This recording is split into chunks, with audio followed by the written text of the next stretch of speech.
Sip. Nah, jadi kita harus tahu dulu nih teman-teman, apa itu sebenarnya larutan. Kita review materi singkat ya. Nanti kalau misalnya ada yang mau ditanyain, silakan aja. Nanti kita banyaknya bahas soal aja, biar enak. Oke. Nah, di dalam larutan itu sendiri sebenarnya ada dua nih, ada dua komponennya. Ada pelarut dan ada yang terlarut. Jadi pelarut dalam teman-teman udah sering banget nih, kayak misalnya teman-teman bikin air gula. Nah, berarti kan yang sebagai terlarutnya itu udah pasti dipastikan itu adalah gula ya. Misalnya ini 1 sendok gula digabung dengan 1 gelas air. Nah, jadi pelarutnya adalah air dan si terlarutnya adalah si gulanya. Terbentuklah jadinya larutan gula. Nah, tapi dalam bentukan larutan ini bersifat heterogen ya, heterogen. Tahu bedanya heterogen? Terus ada sifat yang satu lagi adalah sifat larutannya. Ada yang homogen dan ada yang heterogen. Kalau heterogen itu paling gampangnya si pelarut dan terlarutnya itu beda fasa ya, beda fasa. Nah, contoh kayak misalnya gula kan bentukannya solid ya atau padat, kelihatan tuh bentuknya. Terus kalau misalnya air kan liquid. Nah, itu kan beda fasa tuh. Solid dan liquid menjadi aqueous. Nah, berarti kan ini solid, ini liquid, terus menjadi aqueous. Kalau misalnya nih, kakak sering pagi-pagi itu madu ditambah air. Jadi madu cair, si air ya liquid. Nah, berarti kan bentukannya si homogen kan. Kalau madu itu lebih ke liquid sih, ya. Berarti kan homogen. Jadi dia sama fasa. Nah, kira-kira gitu teman-teman.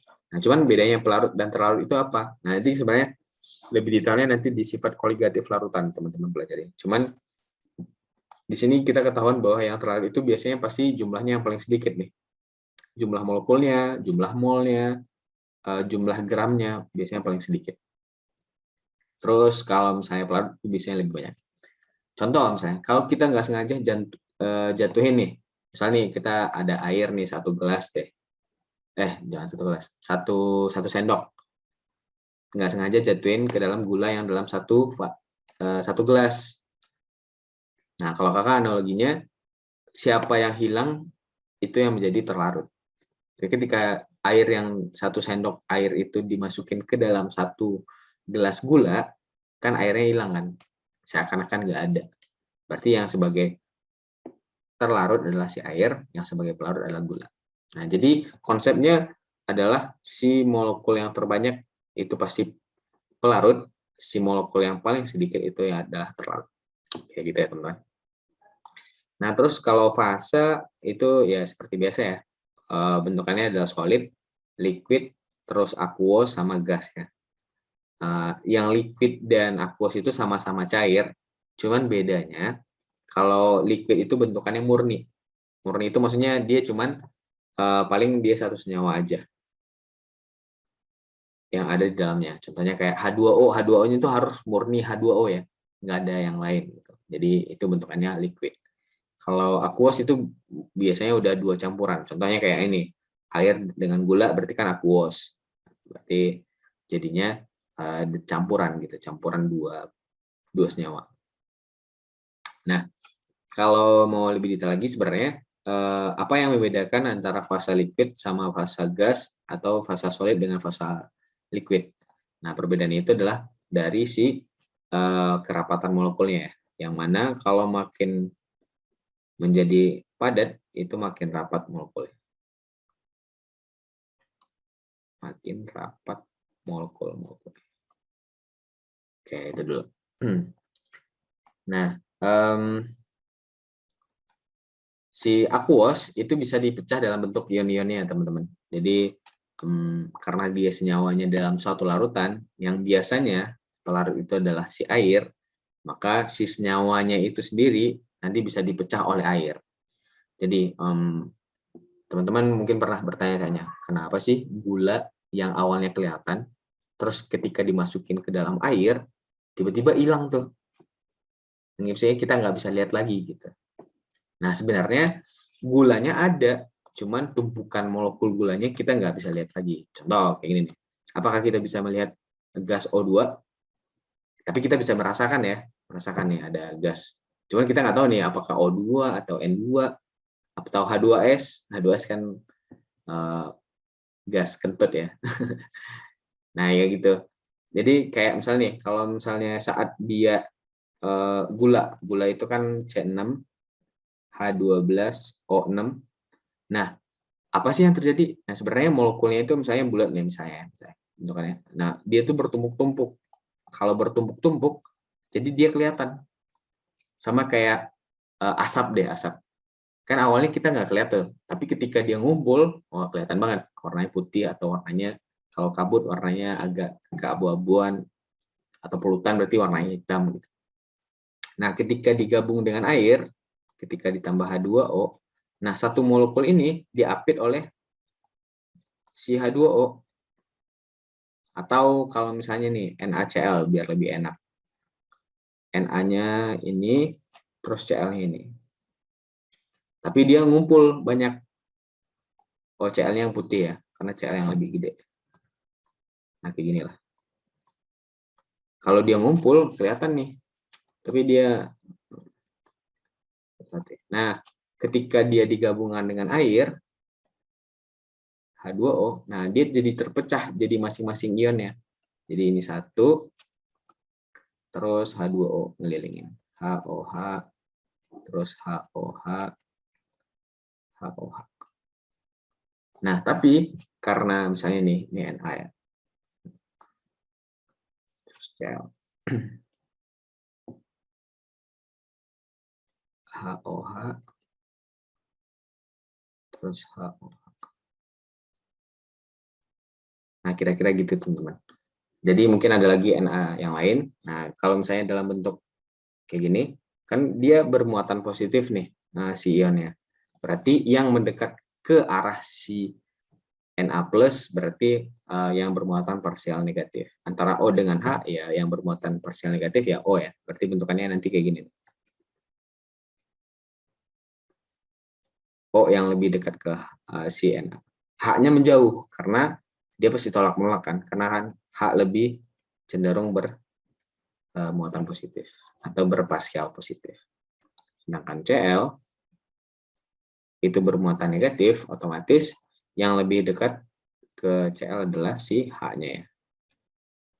Kalau dibikin struktur Lewis-nya kayak gini, teman-teman. Nah, tapi teman-teman nggak perlu tahu belajar lebih ini.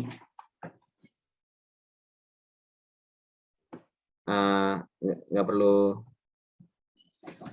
belajar lebih jauh lebih ini. Karena sorry teman-teman. Oke. Ya, karena H bermuatan parsial positif, sedangkan si Cl bermuatan negatif. Nah, kira-kira gitu.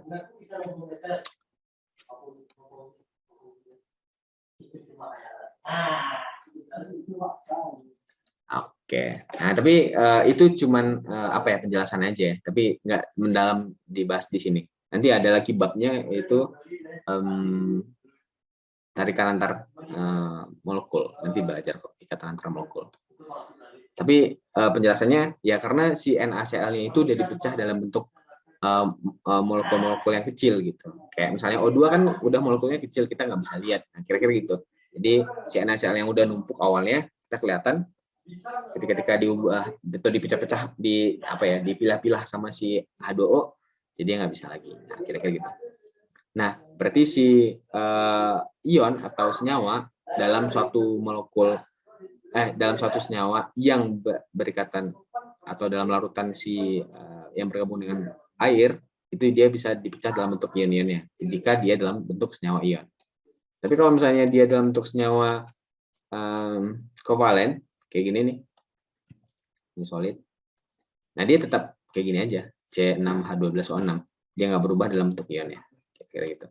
Tapi dikelilingin oleh H2. Ini bisa ya teman-teman. Jadi tinggal dipecah aja, Li2SO4 ya, Li-nya plus, tapi ada 2 buah, SO4-nya 2 min. terus MgClO4 2 kali, ya Mg-nya 2 plus, ClO4-nya 2 min. Kira-kira gitu. Oke, terus lanjut dulu. Oke, dari larutan itu, ini pengetahuan aja ya. Kayaknya kalau di kuis nggak terlalu keluar deh. Larutan itu kan ada beberapa bentuk ya. Ada yang elektrolit, terus ada yang elektrolit. Elektrolit itu terbagi lagi ya. Ada yang elektrolit, ada yang non elektrolit. Ada yang elektrolit kuat, ada yang elektrolit lemah. Teman-teman kalau tahu kan bedanya kuat, lemah, sama non elektrolit. Kalau elektrolit itu dia bisa mengantarkan listrik ya. Jadi kapan itu? Ketika ada ion-ion di dalam tersebut, di dalam larutan tersebut. Kalau non elektrolit berarti tak bisa mengantarkan listrik. Jadi yang menghantarkan listrik sebenarnya kan elektron ya, menghantarkan listrik. Jadi nih elektron, elektrolit. Jadi ketika dia ada senyawa ion berarti ada elektron yang berpindah nantinya. Kalau elektrolit kuat ya berarti dia sangat kuat tuh untuk mengantarkan listrik. Kalau teman-teman pernah di SMA tuh kayak ada dua biasanya kalau nggak salah sih pensil ya, pensil. Terus lampunya hidup tuh biasanya kayak ditancapin di asam atau di apa gitu. Lampunya hidup. Nah, terus ada yang elektrolit lemah, lampunya nggak nyala atau redup. Tapi ada gas-gas gelembung yang keluar, nah gitu-gitu. Itu prakteknya. Nah, elektrolit kuat itu yang menghantarkan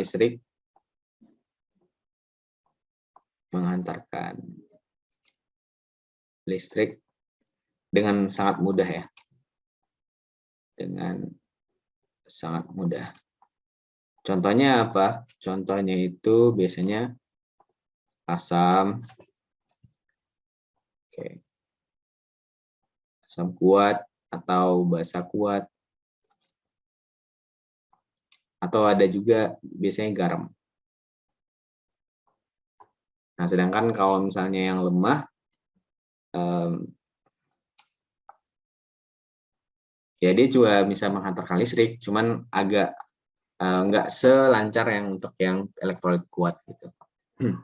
Kalau misalnya dalam bentuk senyawa larutannya, bisa dikatakan kalau dalam segi kimianya ya, ini terionisasi sempurna.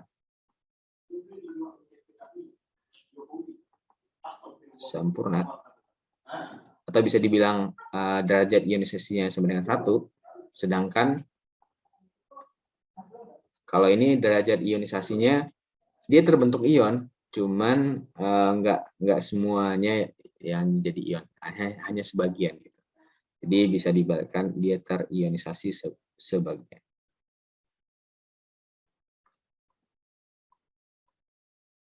Oke. Contohnya itu ada asam lemah, terus ada basa lemah. Kalau lebih spesifik misalnya, contoh CH3COOH. Nah, ini teman-teman tahu banget. Tapi kalau misalnya di dalam buku Brady biasanya ditulis C2H4O2. Jadi jangan bingung ya, ini sebenarnya CH3COOH juga gitu. Nah, kalau pertanda dia bahwa terionisasi sebagian itu reaksinya bolak-balik ya. Jadi nggak semuanya langsung jadi. Jadi ketika dia jadi CH3CO lagi ditambah H+, dia bisa balik lagi menjadi CH3COH. Nah, berbeda dengan misalnya ini nih, asam kuat. Contohnya HCl. Ya udah, dia jadinya H+ aquos ditambah Cl- aquos. Udah, nggak bisa balik lagi jadi HCl gitu. Makanya dia terionisasi sempurna. Kalau non elektrolit ya kayak misalnya ini hafalan banget ya, urea, gula, dan lain-lain. Biasanya senyawa kovalen. Oke, Nah, terus sekarang kita lanjut ke sini.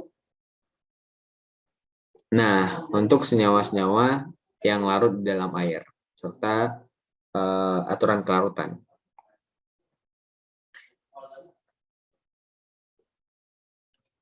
Oke, ini kakak ambil dari catatan teman-teman yang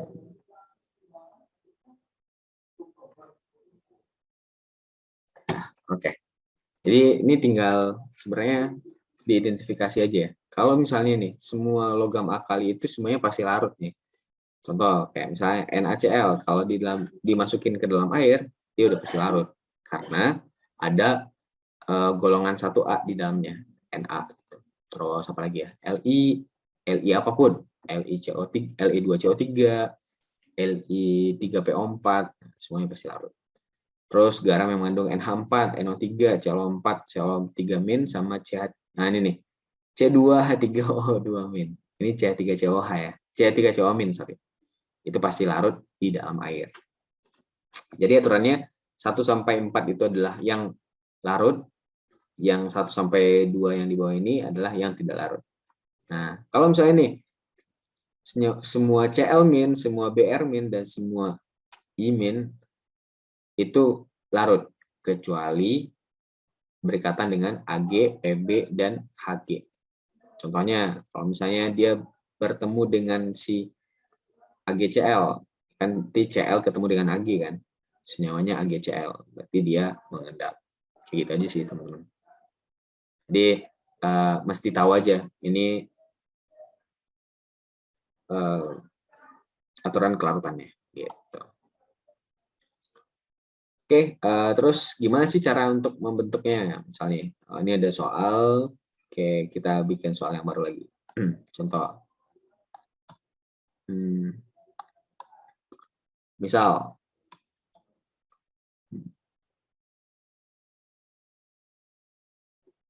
HNO3, ini udah pasti aqueous ya. Oh, ini nggak enak. H2SO4 deh. Aqueous ditambah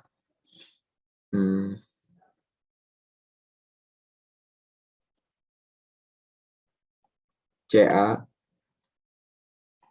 2 kali. Nah, ini udah pastikan aqueous. Kenapa? Kita lihat aturan nomor yang senyawa suka larut. Si OH- itu pasti tidak larut, atau bisa dibilang sukar larut, kecuali dengan Ca, Sr, dan Ba ya.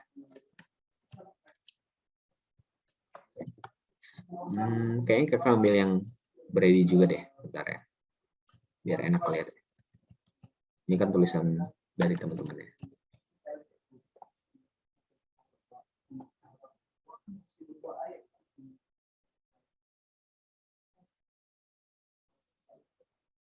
Oke, sebentar.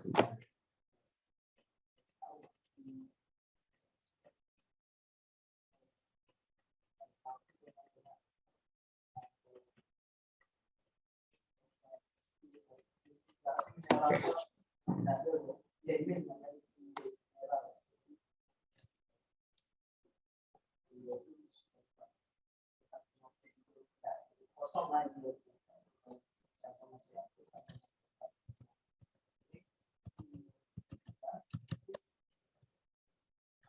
Oke, nah kalau teman-teman mau lihat lebih detail nanti bisa di sini juga.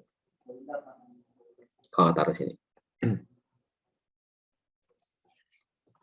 Oke, nah lanjut ya. Terus ya gimana cara untuk mencari persamaan reaksinya ya udah. Kalau kayak masih awal-awal ya dipecah dulu aja teman-teman. Berarti jadinya ini dalam bentuk senyawanya masing-masing ya, ionnya masing-masing. SO42-. Terus yang ini juga bisa pecah. Jadi Ca2+ dan OH-. Nah, yang positif digabung dengan yang negatif, tapi yang berlawanan ya. Ini digabung ke sini, terus SO4 digabung ke sini.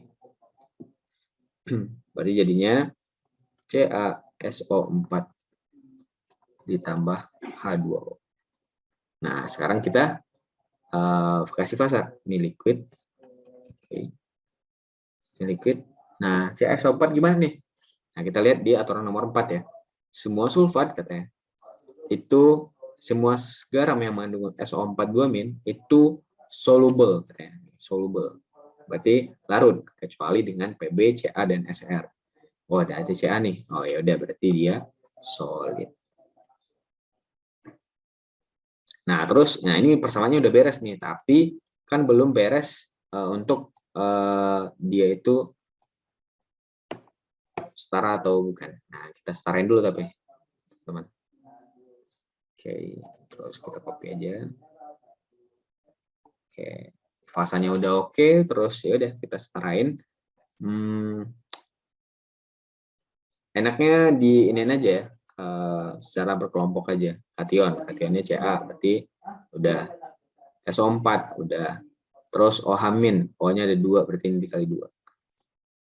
TH-nya ada 4 di sini, ini ada 4. Oke, berarti udah beres. Nah, ini namanya disebut dengan reaksi molekular ya, teman-teman. Kalau udah setara. Nah, terus karena di sini reaksinya bisa dipecah lagi. Oh, ini nggak bisa dipecah ya. Oke, dipecah dulu deh. Salah ambil. 2 plus aqueous.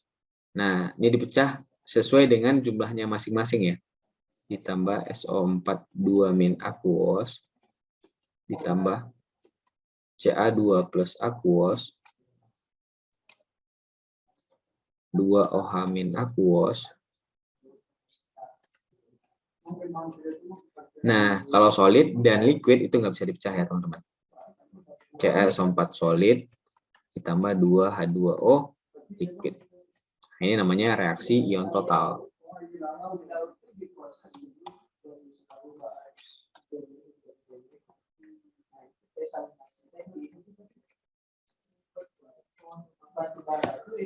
Oke, kayak kurang bagus deh. Kakak ganti Mg aja ya, teman-teman. sorry. Ini karena jadinya nggak ada yang dicoret nanti. Mg ya, ganti Mg.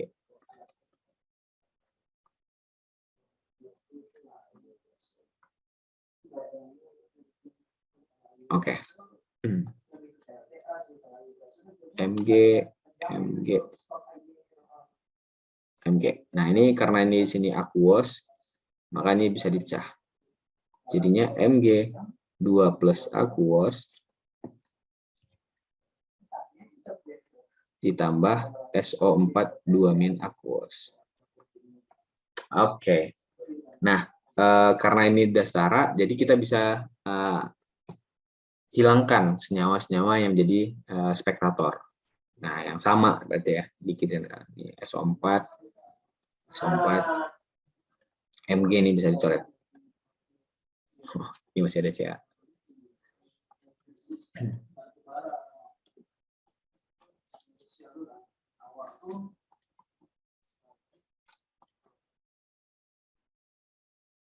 Mg.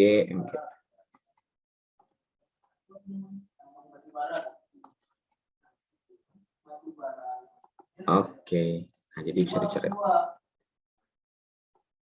Nah, berarti yang dicoret itu namanya adalah spektator ion ya, teman-teman.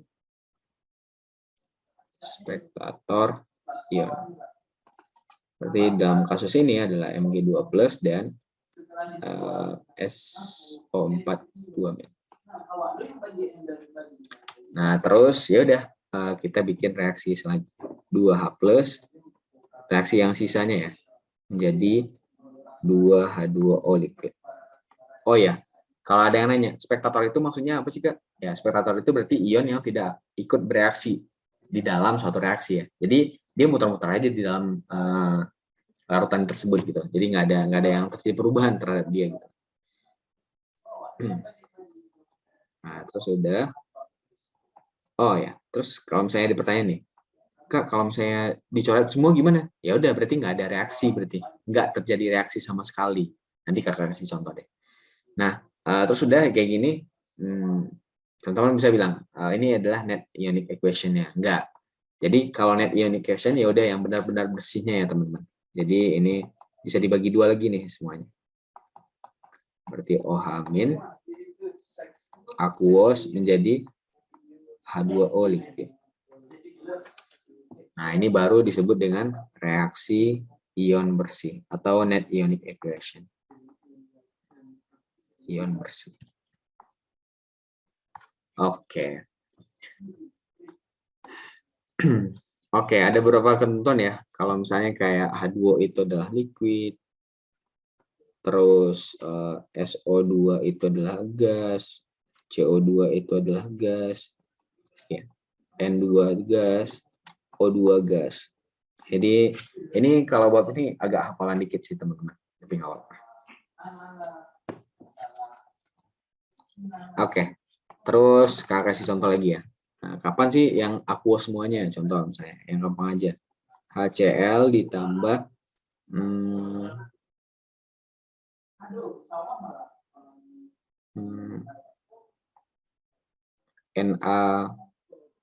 NO3 misalnya. Nah, berarti kan jadinya NaCl ditambah HNO3. Nah, ternyata semuanya aqueous teman-teman. Aqueous. Berarti kan kalau misalnya dipecah nih, berarti kan H plus tambah Cl min ditambah Na plus ditambah NO3 min menjadi Na plus ditambah Cl min ditambah H plus ditambah NO3 min. Berarti kan ini dicoret semua nih. Berarti kan semuanya adalah spektator ion. Berarti sebenarnya bisa kita tuliskan seperti ini teman-teman. HCl aqueous ditambah NaNO3 itu tidak bereaksi. Nah, kira-kira gitu. Oke. Nah, terus kita masuk ke yang pengecualian-pengecualian. Maka sebutnya reaksi hujan asam.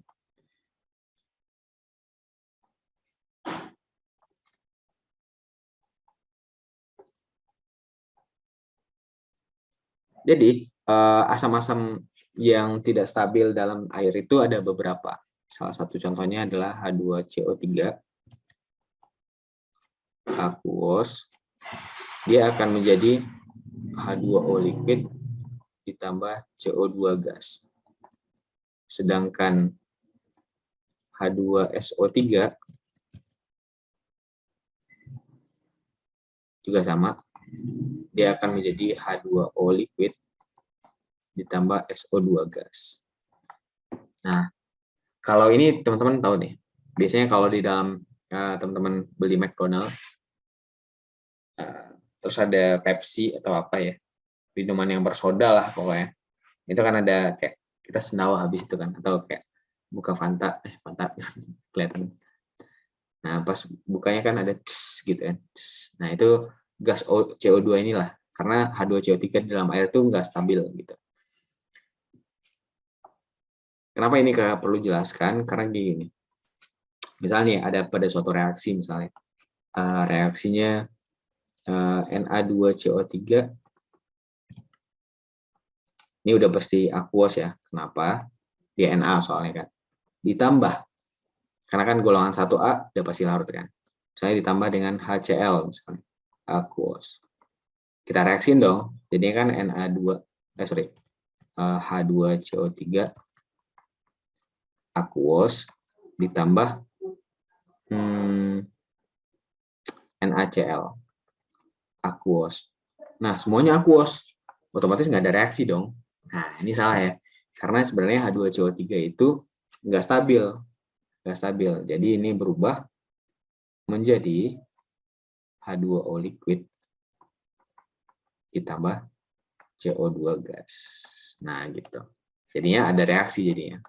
Reaksi molekuler seperti ini dikali 2 biar setara, ini dikali 2. Terus reaksi ionnya lanjut ke bawah. Nah, nanti reaksi ionnya reaksi ion bersihnya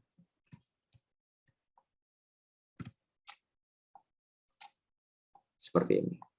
Jadi teman-teman bisa lanjutin. Nanti kita bahas soal ya, biar enak. CO32- aqueous ditambah 2HCl, 2H+, menjadi H2O liquid ditambah CO2 gas. Nah, ini adalah reaksinya. Oke, gitu aja. Kenapa kakak sebutnya reaksi hujan asam? Karena gini, di atmosfer itu sebenarnya si gas NO2 itu bersatu dengan H2O liquid membentuk HNO3.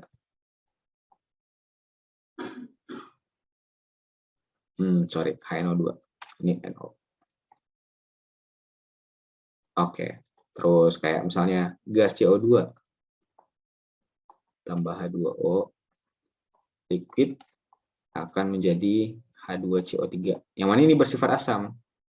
Jadi hujan yang turun itu udah sifatnya asam, makanya banyak tuh kan kayak besi-besi udah berkarat aja ketika turun hujan lama-lama ya.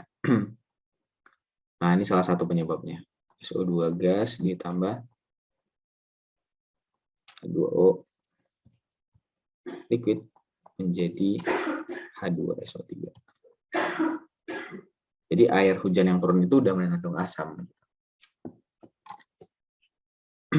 Ini tak stabil. Asam yang tak stabil. Oke. Nah, kita lanjut. Nah, kita masuk ke dalam stoichiometry larutan. Nah, kakak bilangnya poin-poin intinya aja ya. Jadi kalau misalnya molaritas itu kan perbandingan antara mol dibanding dengan larutan, dengan volume ya. Nah, molnya mol siapa? Molnya itu adalah mol terlarut, sedangkan volumenya adalah volume larutan. Larutan itu terdiri dari dua tadi ya. Berarti volumenya adalah volume pelarut ditambah dengan volume terlarut sebenarnya. Ya, itu disebut dengan volume larutan. Oke, nah kita masuk ke intinya aja. Nah, kalau misalnya ada di dalam soal itu dibilangnya bahwa ada suatu larutan diencerkan atau ditambahkan air atau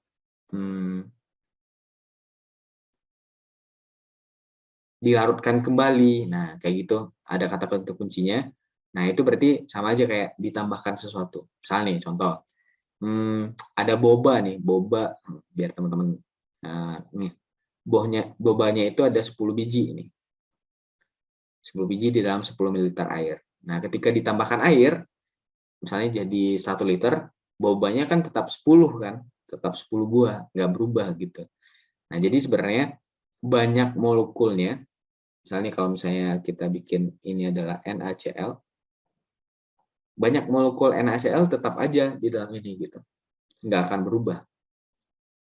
Nah, ketika ditambahkan air atau diencerkan kembali gitu. Jadi pada intinya, pada konsepnya adalah molnya bakalan tetap sama, otomatis mol awal sama mol akhir itu sama gitu. Jadi MV1 sama dengan MV2. Nah, berbeda saat kalau misalnya ada kata-kata soalnya diambil. Jadi ada misalnya nih, boba 10 biji, terus dibagi 2. Jadi diambil setengah cup, otomatis keambil dong 5 buah bobanya gitu.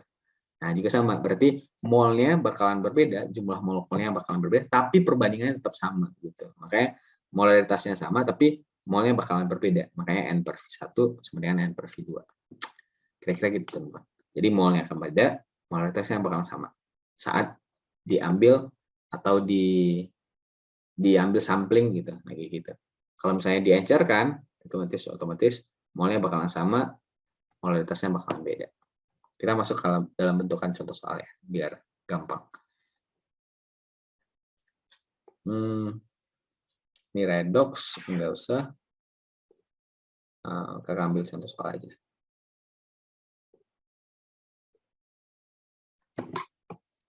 Dari sini ya, teman-teman.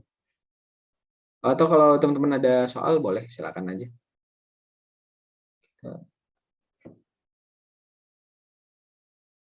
Nih, ini soal UTS. Oke, sok silakan teman. Kita coba. Oh, sebentar. Jangan soal itu deh, yang ini dulu.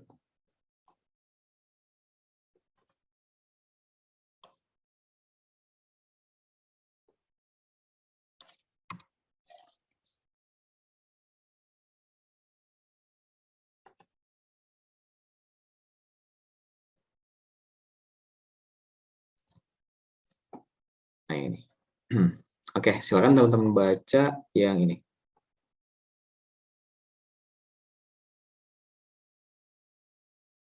Yang nomor 19 dulu deh, biar enak.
Oke. Kita mulai dari nomor 13 dulu deh. Nah, dia kalau ada yang bertanya silakan aja teman-teman. Kita langsung bahas aja nanti. Oke, dalam reaksi antara besi 3 nitrat. Nah, teman-teman harus tahu dulu ya, besi 3 nitrat. Kita bikin senyawanya dulu. Berarti kan besi 3, berarti kan Fe-nya 3 plus, nitrat itu NO3 min, maka jadinya FeNO3 ya teman-teman.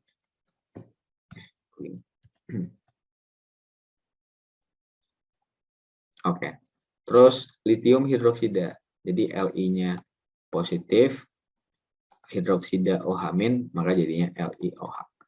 Nah, baru kita gabungin ya teman-teman ya.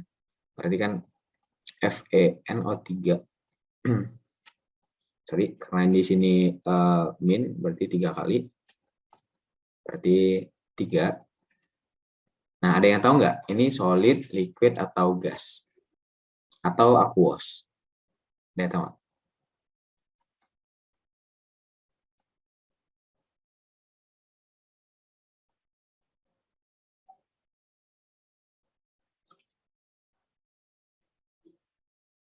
Ini aqueous ya teman-teman ya. Karena di aturan kedua tadi ya, bahwa si NO3 selalu larut di dalam air. Atau mudah larut di dalam air. Kalau LiOH, ini aqueous juga ya. Kenapa? Karena golongan 1A nih, karena Li. Oke. Terus ya udah, jadinya apa? Nah, kalau teman-teman masih bingung ya udah dipecah dulu. Ini kan Fe3+, terus ini NO3-, ini Li+, ini OH-, maka ini ketemu ini. Berarti jadinya udah LiNO3 ditambah Fe OH 3 kali. LiNO3 udah pasti aqueous. FeOH 3 kali. Nah, kalau teman-teman lupa boleh back lagi. Nah, di sini.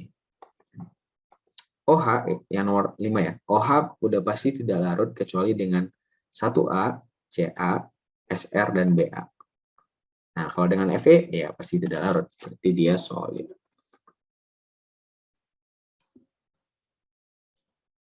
Nah, kalau cara cepatnya kayak gimana? Kalau ion spektator, ya udah cari aja yang aqueous. Berarti NO3 dan Li. di mana di kiri dan di kanannya dia aqueous. Berarti jawabannya C. Nah, bisa kayak gitu langsung ya teman-teman. Atau ya udah cara ininya kita setarain dulu. Berarti OH-nya berarti di sini ada 3, berarti di sini ada 3. Oke, berarti ini 3 dikali 3 ya. Dikali 3. Ini nanti ditambahin fasanya aja ya teman-teman ya. Jangan lupa fasa. Jadi ini 3 Li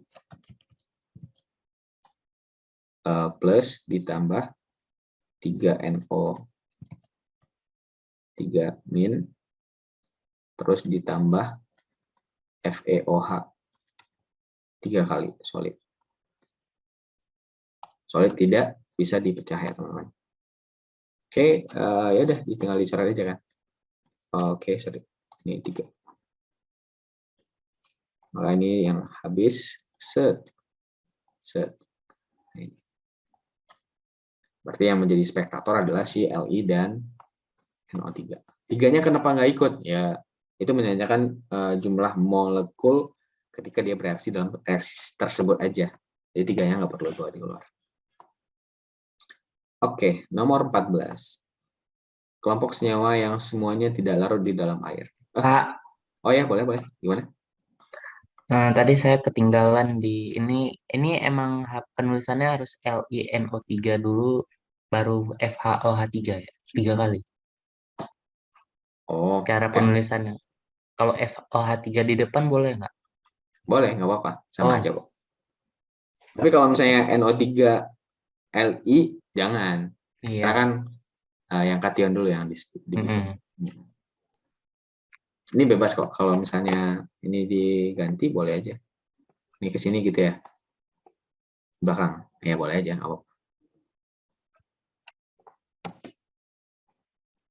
Oke. Sip. Terus lanjut. Kelompok senyawa yang semuanya tidak larut di dalam air. Oke. Ini kayak hafalan sih. BaSO4. Nah, kira-kira SO4 ketemu Ba tadi gimana? Dia pasti, ya tahu nggak? Ini pasti solid ya. Ini solid. BaCl. Itu aturan nomor 2. Dia aqueous. Kakak juga sering-sering lupa sih. BaOH. Itu dia aqueous. Sebenarnya ada alasannya teman-teman. Nanti kita belajar di solubility product ke KSP sama di ini kelarutan molekul. Itu di semester 2 sih teman-teman belajar. Kenapanya ya? Tapi kalau untuk yang saya ini kayak masih rada hafalan dulu sih. Berarti ini cuman ini doang yang ngendap ya, yang tidak larut dalam air. Larut. Oke, CrSO4. CrSO4 itu larut kecuali dengan Pb, Ca, Sr, dan Hg serta Ba. Berarti ini larut nih. Cl2 ini larut juga. CrOH ini nggak larut. Ini nggak larut. Terus Na2SO4 tidak mungkin. Tidak ya. Oke, yang ini tandain hijau. Kelihatan. Biru.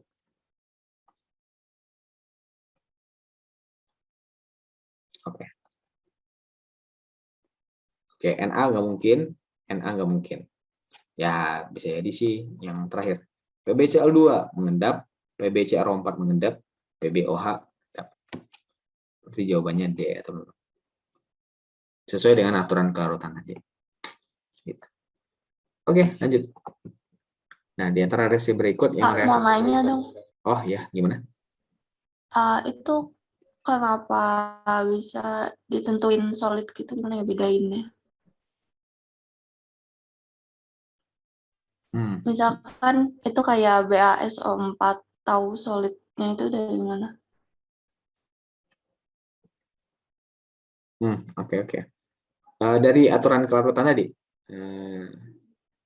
Jadi kan kita punya aturan kelarutan, coba ya, kita copy lagi. Bentar.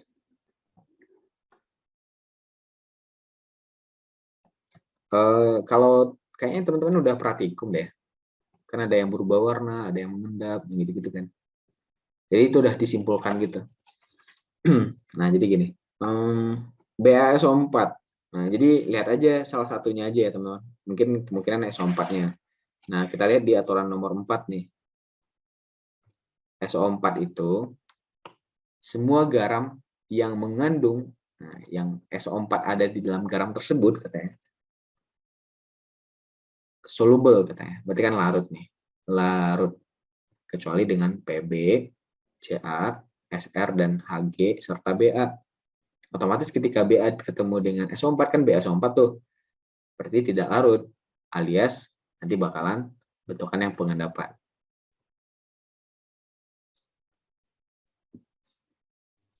Oh, jadi kalau misalkan solid itu kalau yang semuanya nggak larut gitu ya?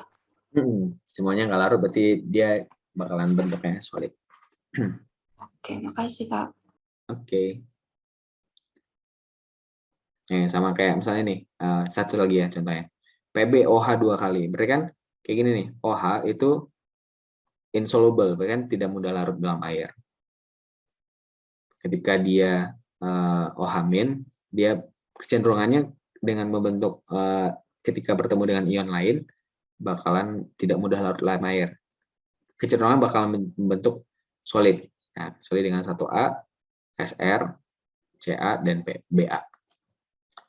Jadi kalau misalnya dengan Pb, ya udah, berarti kemungkinan bakalan bentukan solid. Kalau liquid nggak mungkin, karena kan dia dalam bentukan beberapa fase kan, aqueous, dan kalau liquid itu kan dia murni sendiri kan. Kalau gas lain lagi tadi, CO2 serta NO2 dan SO2. Ketika dia membentuk asam yang tidak stabil. Oke, udah belum jawab ya. Kita lanjut. Reaksi manakah yang tidak akan terjadi?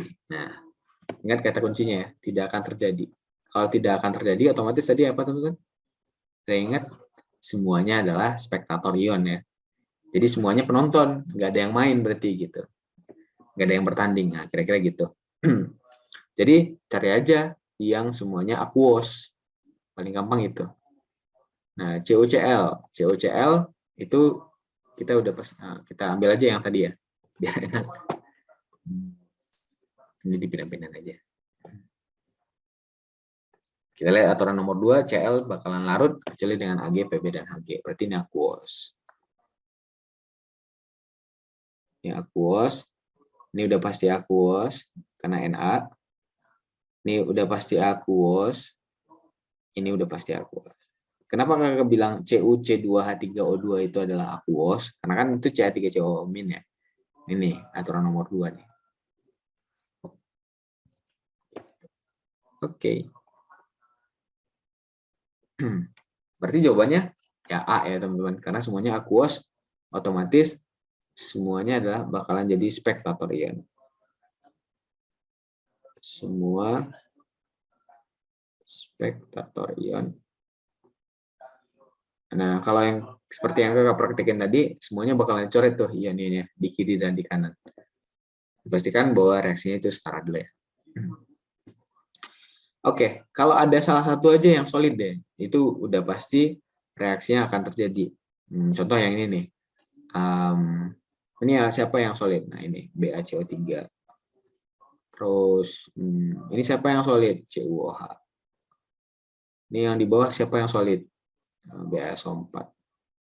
Kalau ada salah satu yang solid di dalam suatu reaksinya, baik reaktan ataupun produk, itu bisa dipastikan bahwa reaksinya berlangsung ya. Gitu teman-teman. Oke, lanjut ya. Di sini ada pertanyaan? Atau perlu dibikinkan reaksinya?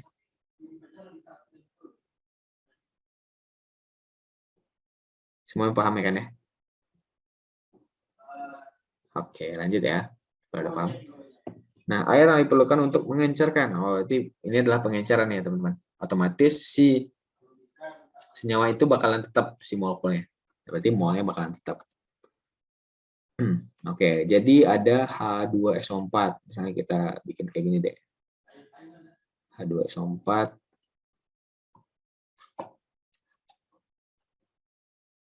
Yang mana ini adalah 6,5 M. 100 mili. Terus ditambahin nih katanya. Ditambahin air.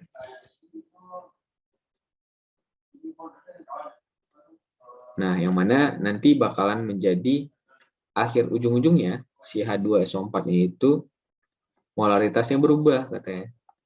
Biasanya kan molaritas itu lamanya kurung siku ya teman-teman. H2SO4 itu berubah nih jadi 1,3 M. Nah, berarti berapa air yang ditambahin? Ya udah, kan mol H2SO4 di awal sama kan jumlahnya dengan mol H2SO4 di akhir. Nah, ya udah berarti kan konsentrasinya dikali V. Konsentrasinya dikali V. Jadi tinggal dimasukin aja sih.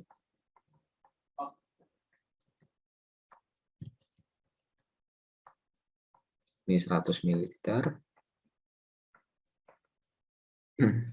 M2 M2-nya 1,3 M. V2-nya. Oke, ini bisa dicoret. Ini sisa 5. Otomatis V2-nya adalah 5. 100 ml. Ini adalah volume akhir ya. Ini volume akhir. Otomatis air yang ditambah ya volume awal dikurangi volume akhir ya. Volume akhir dikurangi volume awal. 500 dikurangi 100 ya. Berarti jawabannya adalah 400 ml. Gitu. Oke, nah ini untuk soal-soal untuk latihan teman-teman. Perlu kita coba soal yang UTS biar lebih menantang. Atau teman-teman ada yang punya soal nggak?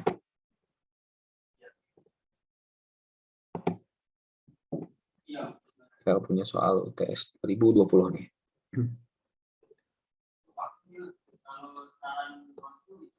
Oke, nggak apa-apa ya. Kita berarti bahas soal UTS 2020 aja. Oke, kita ambil di situ deh.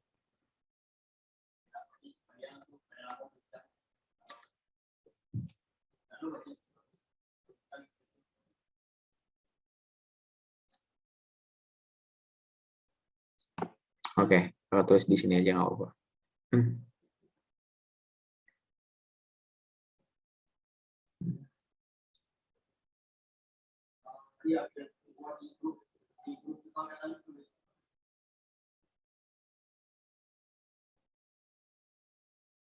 Oke, kita boleh dimulai dari nomor 14. 12 sama 13 bagus juga sih. Jadi kita mulai dari nomor 14 dulu. Di antara campuran kation logam pada pilihan berikut, tidak semua kationnya mengendap ketika ditambahkan Na2S. Nah, ini balik lagi sih ke aturan ini.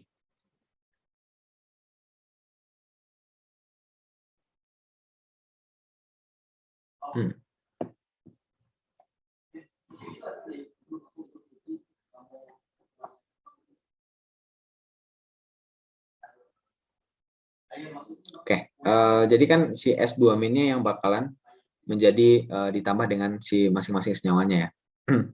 Nah, S2-nya ini bakalan mirip-mirip sifatnya dengan SO4, teman-teman.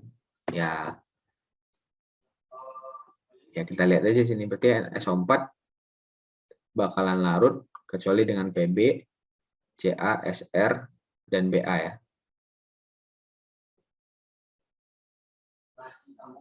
PB, CA, SR, dan BA. Ini semuanya bakalan solid. Sorry. Ini sini ada. Oh, sorry. Ini ada nih. Oh, belum. S2-min punya ciri khasnya sendiri. Oke. S2-min berarti dia tidak larut. Karena ada. Dia tidak larut kecuali dengan golongan 1A dan NH4+. Oke.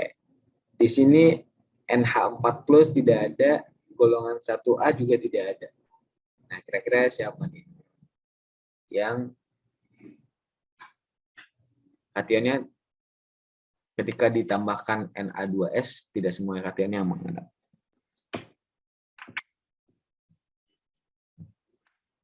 Nah, ada satu, ini nih, ada K+.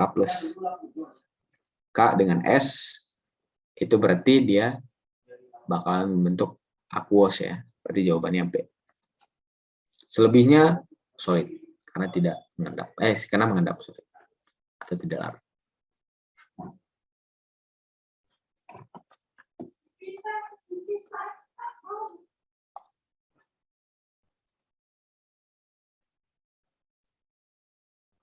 Yang mana ini adalah aqueous. Oke, lanjut dulu ke 15. Kakak salah baca. Ion yang tidak terlibat dalam reaksi adalah oke, AdKHS, HCl, ini nih. Oke. Berarti ya gampangnya tinggal dipecah aja ya teman-teman ya. Kalau aqueous bisa dipecah, jadi kan K+ ditambah HS- ditambah H+. Nah, kalau misalnya udah soal tes udah aneh-aneh itu bentukannya.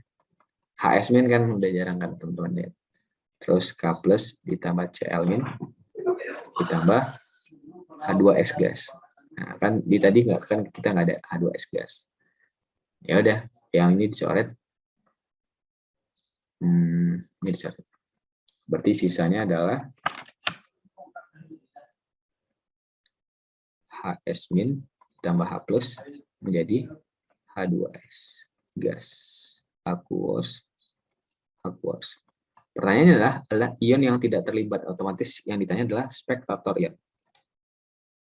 Spektator ion ya udah berarti si K yang dicoret ya, K dan Cl. Jawabannya C.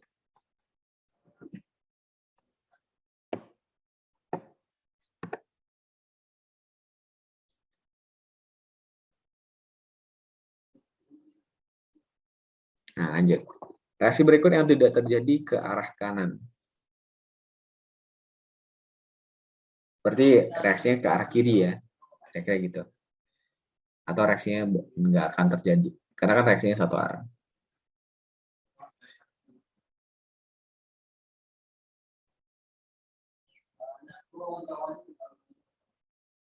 Cara paling gampang sih, dia nggak akan terjadi reaksi gitu aja sih. Atau semuanya bakalan jadi aqueous.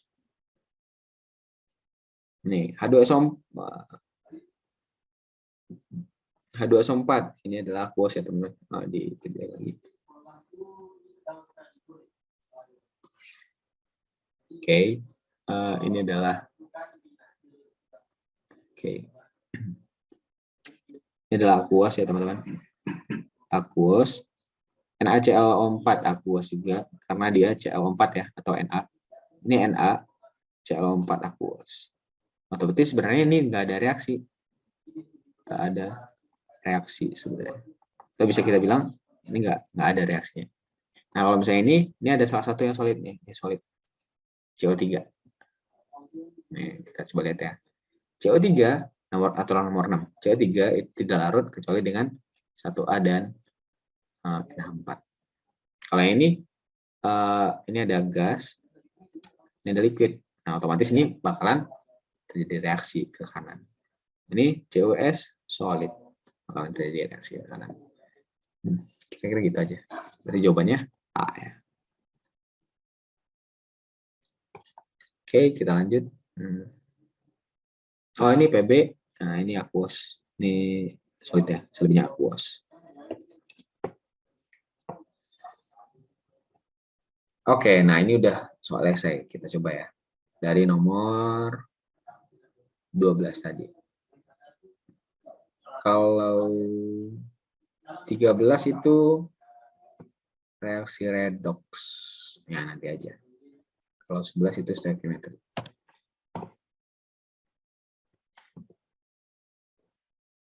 Ambil soal nomor 12.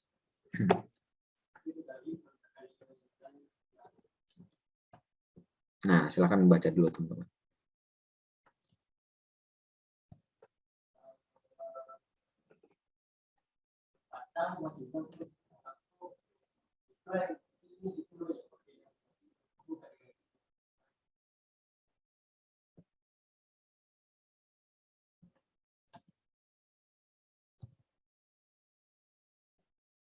Oke, udah baca ya?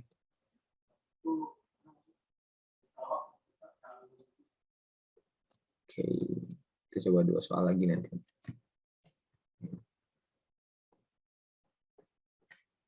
Oke. Nah, jadi dibilang bahwa ada Na2CO3 katanya.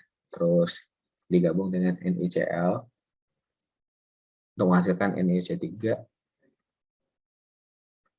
diperoleh segini, maka persen perolehan yang oke. Ya udah, mau nggak mau kita bikin reaksi dulu ya, teman-teman. Na2CO3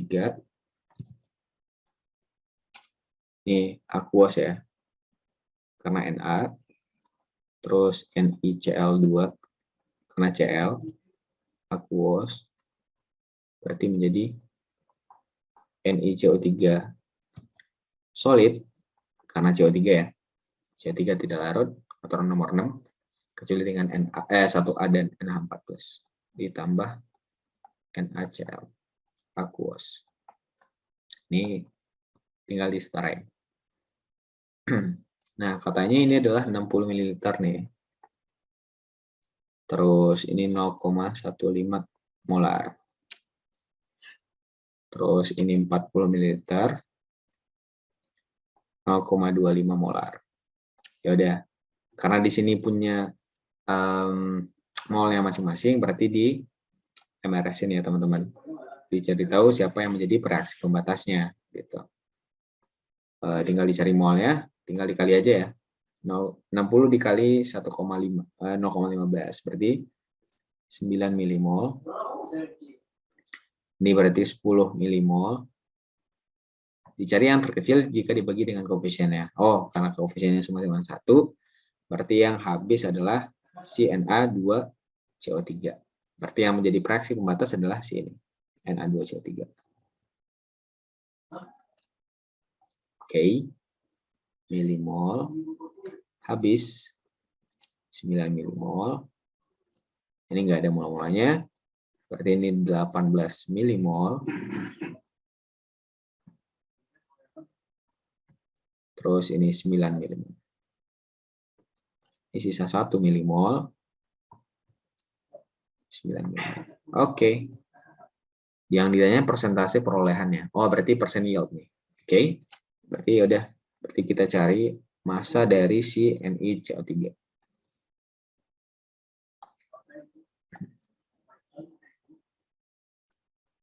MnCO3 sama dengan mol dikali MR ya. Berarti 9 dikali 10 pangkat. Min 3 mol dikali MR-nya katanya 119 gram per mol. Gramnya coret, molnya coret jadi.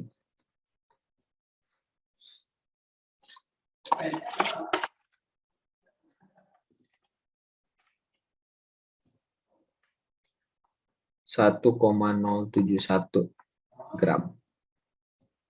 Oke. 0,85 NiCO3 itu apa tuh? Itu adalah massa praktiknya ya teman-teman. Kemarin kita udah belajar tuh. Ketika produk tiba-tiba langsung diketahui massanya di dalam soal, itu adalah massa praktek ya teman-teman. Dan massa praktek selalu lebih kecil dibandingkan massa teoritisnya. Jadi ibaratnya gini deh, massa teoritis itulah massa prediksi kita, tapi massa praktek itulah massa yang kita temuin di lapangan nih, ketika kita reaksiin, oh kok terjadinya lebih kurang gitu. Nah, kira-kira persentase keberhasilan kita berapa gitu. Itu yang ditanya ya. Persen hasilnya, persen perolehannya gimana? Jadi persen yieldnya apa? Itu ya udah 0,85 gram dibagi 1,071 gram kali 100%. Nah, gitu teman.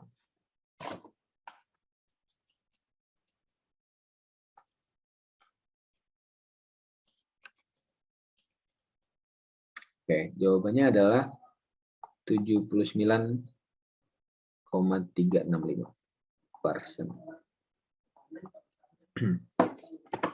Oke, sampai di sini ada yang ditanya, teman-teman?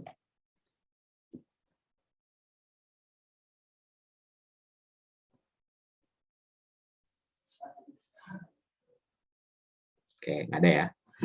Kita lanjut. Ini ada 2 soal ini. Oke, kita coba kerjain nomor 17. Pada titrasi 10 ml sampel cuka, katanya. Cuka tahu ya teman-teman nih.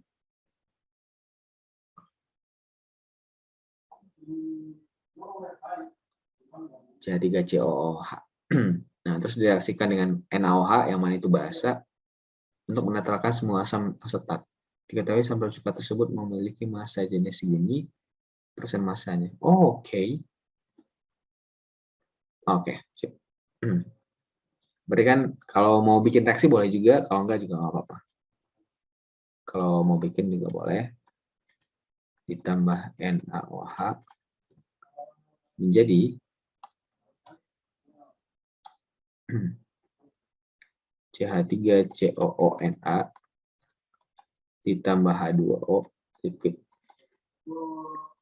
Ini aqueous.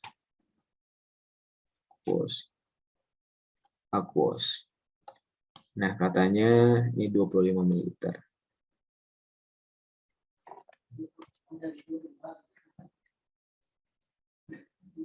0,4 M. Semuanya katanya menetralkan asam asetat katanya. Ini sampelnya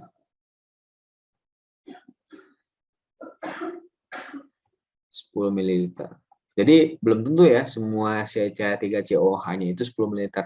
Bisa jadi ada pengotornya. Kalau udah dibilang kata sampel, cuplikan, yang gitu-gitu berarti dia nggak murni 100%. Senilainya segitu ya. Nah, katanya massa jenisnya rho-nya 1,0 1 gram ya. 1 gram per mili. Intinya adalah persen massanya. Oke.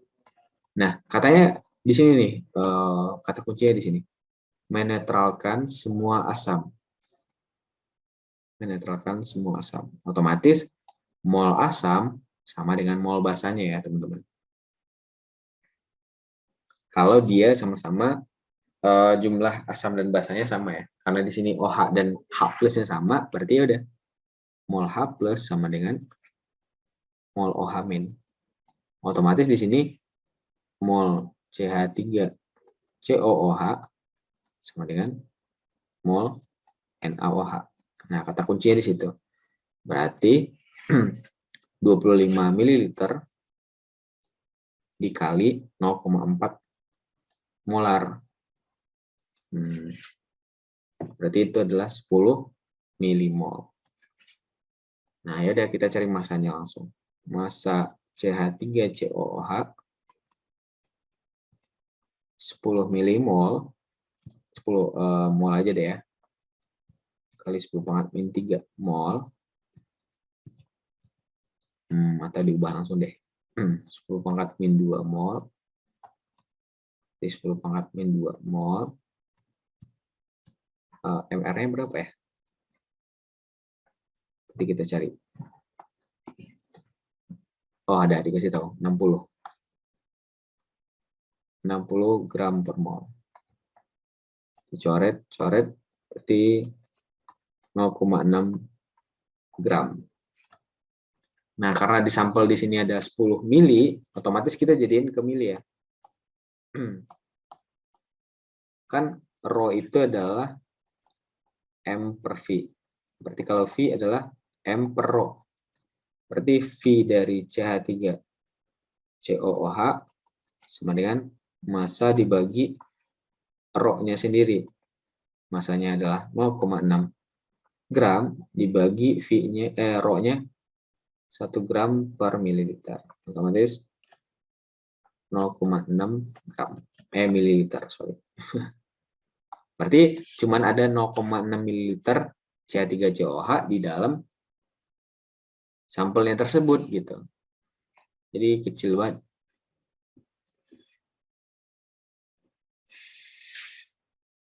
Oke, pastikan dulu ini kita nggak ada yang salah ya.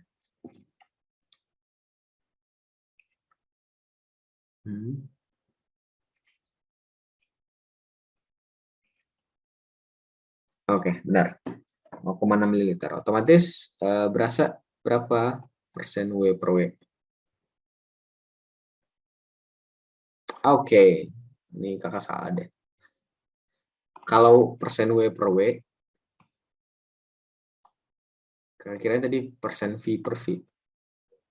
Jadi kalau persen W per W, itu adalah maksudnya, W itu adalah, ini kan bahasa Inggris ya, weight per weight.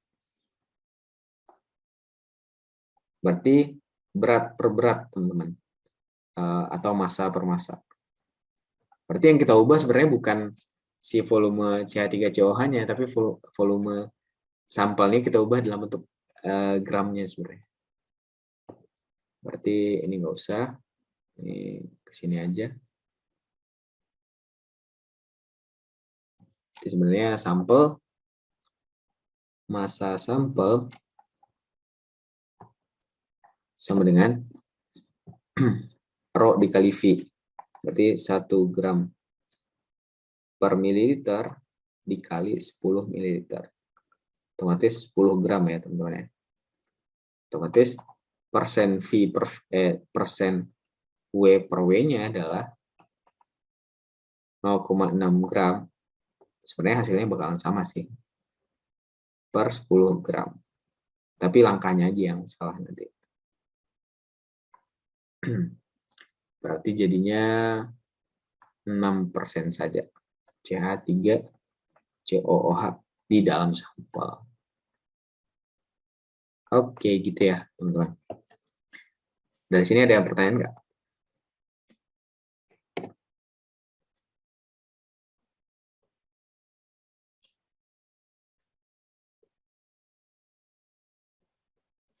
Nggak ada?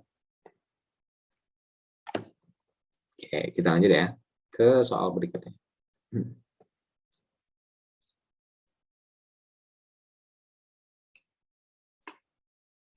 Oke, untuk membuat larutan konsentrasinya si Cl-nya segini katanya. Cl-nya mesti 0,025 molar nih. Nah, terus berapa massa NiCl2-nya yang harus dilarutkan di dalam air katanya. Yang mana si airnya itu 200 ml. Oke. Nah, hal pertama kita cari dulu mol dari Cl-nya ya. Mol Cl-. Berarti kan karena di sini molaritasnya dikasih tahu dan volumenya adalah 200 ml, otomatis molnya ketahuan dong ya. M dikali V. Berarti kan 0,025.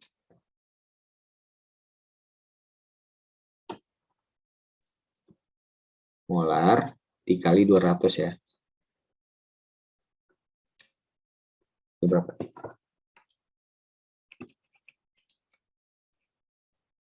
Oke, 5 milimol. Yang mana itu 5 dikali 10 pangkat min 3 mol. Kalau dibikin kayak gitu ya. Nah, terus NiCl2 kalau di dalam air, dia akan menjadi Ni2+ terpecah ya, menjadi ion-ionnya 2Cl-. Nah, kita udah tahu nih bahwa ini adalah 5 milimol. Otomatis si NiCl-nya berapa? Ya, berarti setengahnya aja ya. Berarti 2,5 milimol. Nah, berarti masanya gimana? Ya udah. Massa NiCl2 ya tinggal kita cari aja.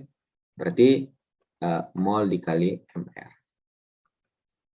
Berarti 2,5 kali 10 pangkat min 3 mol dikali mR-nya. mR-nya 129,69 gram per mol.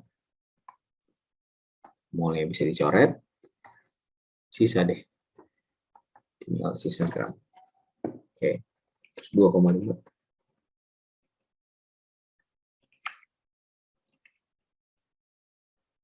Jawabannya adalah 0,324. Kalau lebih detail 225 gram NiCl2 yang bakalan ditambahin. Oke, ini langkah pertama. Langkah kedua, Angka ketiga, keempat, kelima. Oke. Nah, sampai di sini ada yang ditanya nggak, teman-teman? Udah paham nih semuanya? Serius? Atau udah pada tidur?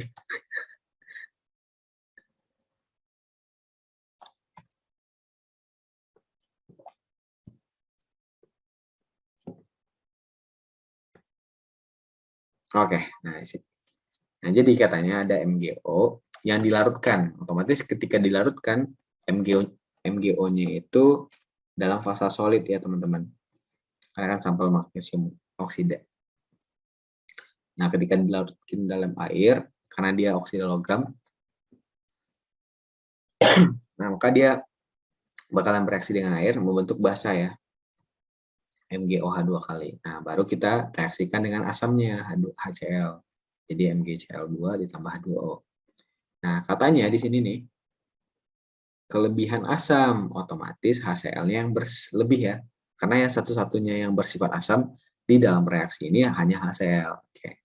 HCl berlebih, terus direaksikan dengan NaOH. Nah, katanya titik ekuivalennya tercapai katanya. Berarti otomatis titrasinya tepat di 13,4. Nah, kita reaksiin tuh HCl ditambah NaOH, jadinya NaCl tambah 2O.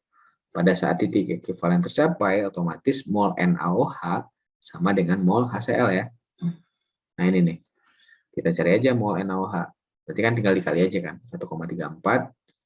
Berarti mol HCl juga sama nih. Nah, mol HCl yang ada di sini adalah mol HCl yang sisa pada reaksi sebelumnya. Nah, ini berarti kakak masukin di sini. Set ke sini. 1,34. Nah, berarti berapa reaksinya saat reaksi si HCl-nya gitu. Nah, mol-molnya kan ada 10 milimol. Otomatis yang bereaksinya 8,66 milimol. Berarti saat bereaksinya MgOH 2 kali, ya 4,33 dari perbandingan koefisien yang ini ya, teman-teman ya. Oke, tinggal dibagi 2 aja. Nah, dapat 4,33, otomatis si mula-mulanya MgOH 2 kali 4,33, karena dia pasti habis bereaksi, karena si asam yang bersisa. Oke, MgOH 2 kali dapat molnya, ya tinggal dicari masanya. Karena yang minta dalam bentukan miligram nih, miligram, ya nggak apa-apa, kita pakainya milimol aja. Gitu. Tinggal dikali. Jawabannya 174,45. Oke, gimana? Paham nggak, teman-teman? Sorry nih, tadi salah share screen.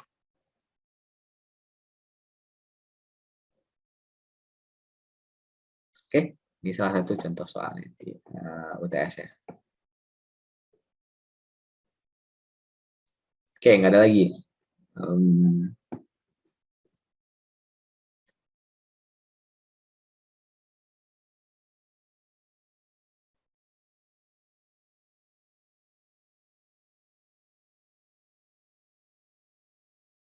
Ini hampir mirip-mirip sih soalnya.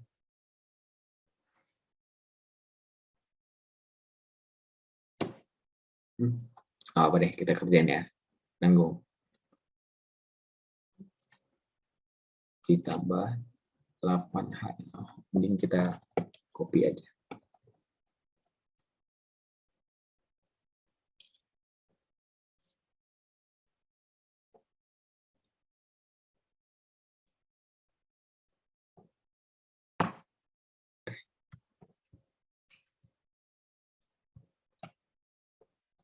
Nah,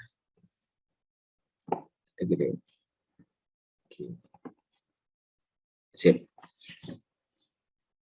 Nah, kalau mau paham soalnya kayak gini. Oke, jadi katanya ada sampel nih. Sampelnya anggap ini ya. 0,41 gram. Nah, cuman katanya di dalam sini tuh ada CU. Ya, kita anggap sedikit aja ya. Ini ada CU nih.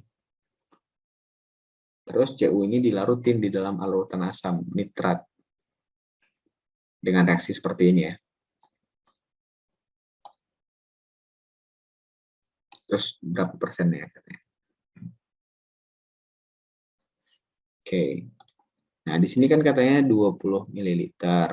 Terus 0,8 molar. Nah, ingat ya, kata-kata kuncinya lagi.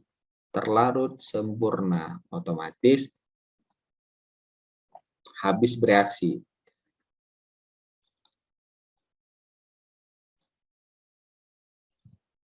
Atau kayak tertitrasi sempurna, mencapai titik ekuivalen, larut sempurna. Itu sama semuanya ya. Habis bereaksi. Oke. Nah, ketika habis bereaksi, berarti tidak ada yang sisa lagi. Boleh kita bikin MRS juga nggak apa-apa, atau langsung kita bandingin juga nggak apa-apa. Sama aja kok. Kita ambil yang cara MRS dulu ya. Berarti ini adalah 16 milimol. Tinggal dikali aja ya teman-teman. Karena dia habis bereaksi, maka di sini adalah 16 milimol. Nah, ini juga habis, semuanya larut sempurna ya. Berarti semuanya habis. Berarti Cu habis, HN3-nya juga habis. Berarti kan di sini berarti 3/8 dikali 16. Otomatis 6 milimol. Berarti di sini 6 milimol. Nah, kita udah dapat si Cu-nya. Sebanyak 6 milimol. Nah, otomatis massa Cu bisa ketahuan ya. Berarti kan mol dikali mr atau ar-nya deh. Berarti 6 kali 10 pangkat min 3 mol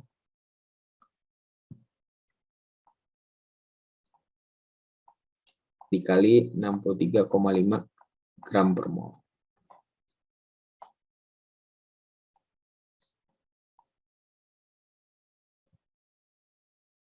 Nah, gitu.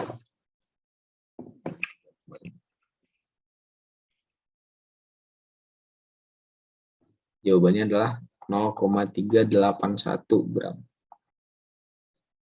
Berarti persentasenya gimana? Ya udah, persentase Cu 0,381 gram dibagi 0,411 gram dikali 100%. Oke.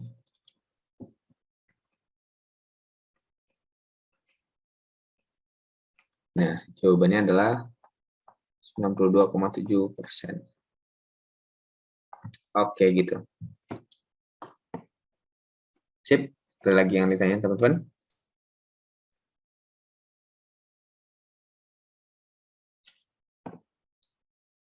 Oke, nggak ada ya? Kalau nggak ada, yos kita cukupkan sampai di sini aja untuk hari ini. Sukses besoknya kuisnya, teman-teman. Terima kasih semuanya. Assalamualaikum warahmatullahi wabarakatuh.